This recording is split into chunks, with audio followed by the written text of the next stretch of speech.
Is free will absolute? All right, that is the question for today, and the question for number 131 on the list of the 144 fractal faculties of the tree of life.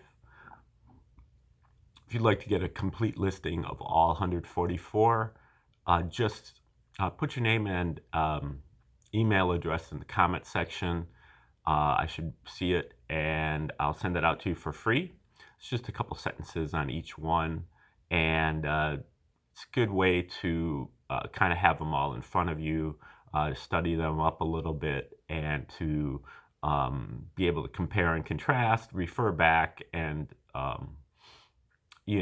just to be able to have the whole thing in front of you. Also, you can watch my video called Tree of Life, an Introduction. That's on YouTube. That's only 10 minutes, and that will get you up to speed to be able to watch all the videos here. Also, you can spend $10, send it to my Cash App or Venmo, and I'll send you a copy of my book called The Mass Tree, which is also an introduction to the Tree of Life, much deeper, 65 pages or so. And yeah, so here we go with number 131. Now keep in mind the Tree of Life for these purposes is a map of our consciousness, and each one of the circles or spheres on the tree is an aspect of our consciousness, or a faculty of our consciousness. There are 12 of them, numbered from 10 all the way up to 0, and then there is an abyss right here. Now today, for the purposes of number 131, we are dealing with the first sphere. And the first sphere is one of our 3 divine faculties, 3, 2, and 1, omnipotence, omniscience, and omnipresence. All powerful, all knowing, and all present everywhere at once, ubiquitously and eternally. And so that's what we're talking about when we're saying the first sphere. This really refers to our higher self at our deepest center. It refers to our what you would call God particle. Also, we could call it the ether, the underlying subsisting substratum of the universe. So it's not, so to speak, omnipresent. Isn't everywhere. Like in terms of our consciousness, we don't really perceive the first sphere until we get quiet enough in our mind to block out all the other overlying phenomena. Once we can calm down all those other overlying phenomena, then we can perceive this subsisting, very subtle phenomena at our deepest center, which is, our higher self. You can think of this as an ether that underlies everything, or as a geometry, a geometrical grid. It's what we'll talk about today, that underlies everything, that is, not really detectable until you discard everything else, and then you see it's there. It's kind of what you perceive once you become completely still. But it actually is a motion. It is a motion, but it's a motion that that feels like absolutely nothing. Okay, so those are aspects of the first sphere. Another important thing about the first sphere is that when we actually do, become that deepest center, when we actually get to that point, then it becomes a unifying factor, because we recognize that what's at our deepest center is the exact same thing as what's at the deepest center of everything else. It's because it's all pervasive. Everything, it is the center, at the deepest center of everything. And so we're connected. We're all the same being. Underlying everything, there is one being, and that is the whole universe. And all this other stuff is just kind of an illusion, just kind of a temporary cover for this underlying, eternally everywhere at once phenomena that we all that makes up the whole universe, including all of us as parts of parts of it. Okay, now in moving from one of the 12 faculties, 12 major faculties of consciousness, to the 144, what we're really doing is we're taking the tree of life to the second power. So graphically, that is represented by taking the whole tree and applying it to each one of the spheres. So we superimpose a whole tree on here, on the 10th sphere. Then we superimpose a whole tree on the 9th sphere. So, and so on. And so basically, we're dividing up the 10th sphere into its 12 parts, dividing up the 9th sphere into its 12 parts, and so on, and including dividing up the first sphere into its 12 parts.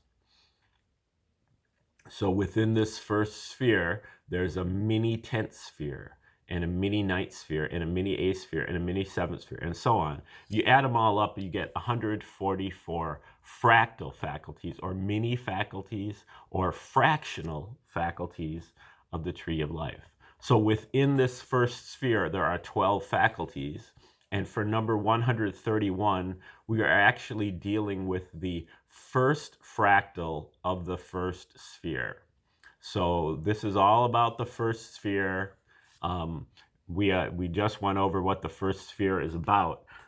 This is really kind of like the first sphere to the second power. And it is called involuntary-voluntary merge, or IVM, also known as isotropic vector matrix. Stage number 131 is about taking over for one of our involuntary processes and or surrendering our free will to the higher self. The supreme being within our being at this moment is restricted to running the involuntary or subconscious functions.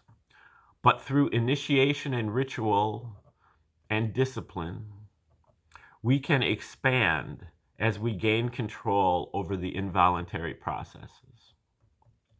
Big me over little me.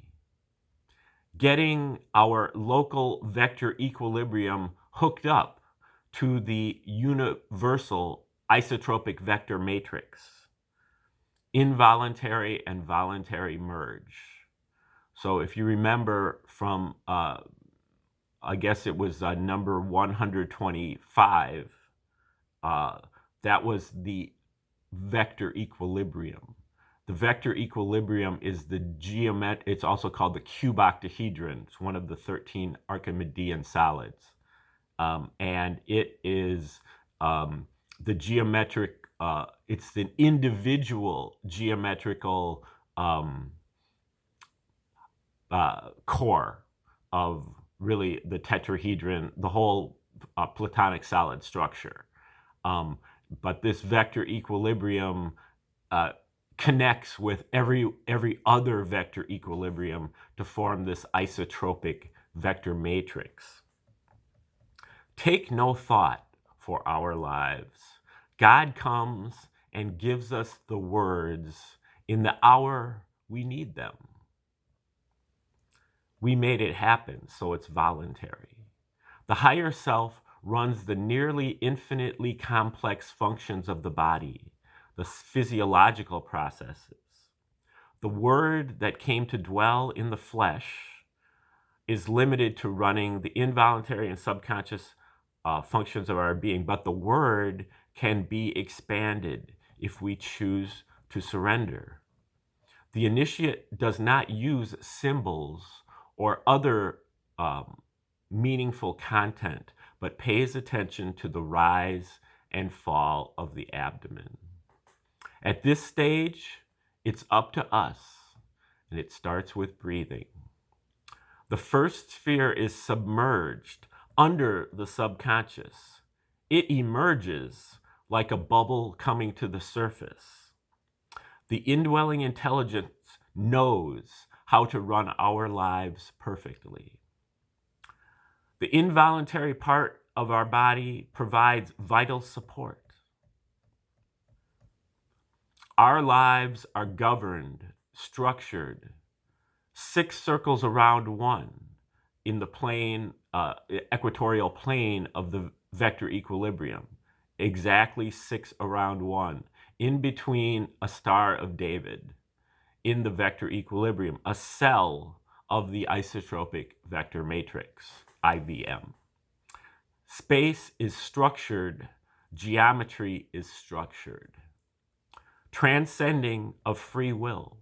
Free will merges with the divine will by choosing to align our free will with the divine will within, surrendering.